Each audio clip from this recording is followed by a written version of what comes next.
Hey guys, thanks for joining me again for devotionals. I wanted to remind you that this week we're talking about parables, and parables are stories that Jesus used to tell people so that they could learn a lesson. And really, they were short stories with a big lesson. And so today, first I want to show you, see my apple? It's a very red, isn't it? It's beautiful. How many of you love apples? I do, in all kinds of ways. Fresh, to dip in, how about some apple pie? All kinds of ways. Apples are really, really good. But I want to show you something on my knife here. I'm going to cut this apple. You can't see me cutting it, but you can hear me cutting it, right? And in the apple, oh, they actually fell out, are, if you can see, these little seeds. You can see right there on the top, one of them already came out. It's very, very, very small, a seed. And now we know, here's some other ones I'll show you.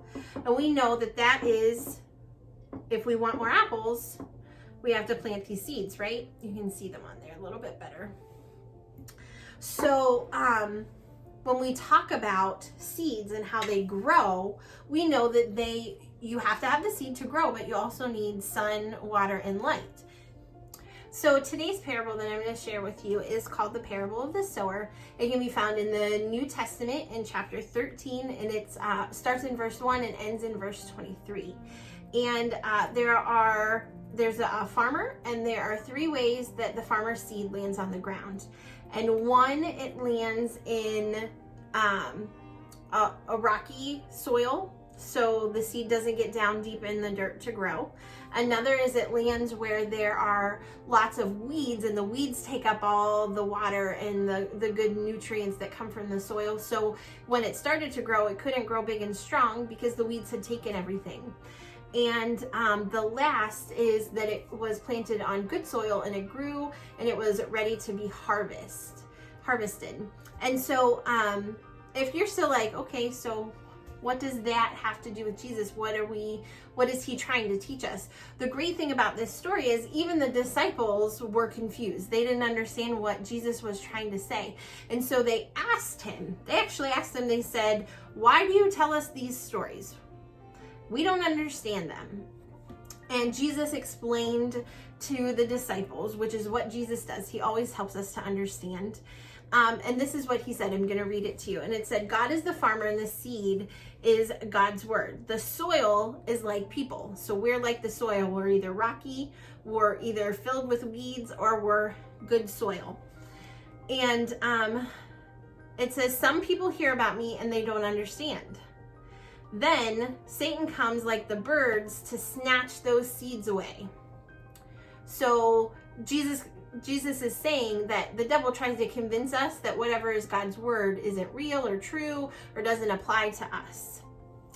And then he said, people on the rocky soil, they accept God's word, but then give up.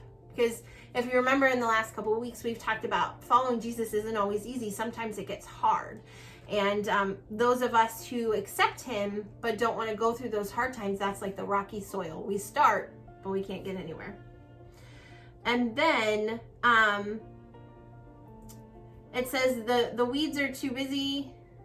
The weeds are too busy with wants and worries to understand God's word. There's so much going on with all the weeds that are growing. They're saying we're too worried about this and too worried about that we're not focused on God. And the people on good ground, they bear good fruit. And Jesus says that he loves them and he's very thankful for them. And they show him love by loving others. So what kind of soil do you want to be? I want to be like good soil. I don't want to be concerned about all the other things that will take my attention away from Jesus. And I don't want to give up when things get hard. I want to be able to be focused on him. And I want to be strong enough in him that the devil doesn't trick me and take away that seed that's been planted. And so the main thing that you want to learn from this week is that Jesus teaches us not to get distracted and to put him first in our lives, because otherwise we'll be like the weeds or the rocky soil, and we don't want to have that bird swooping in to take away our seed. So what kind of soil are you?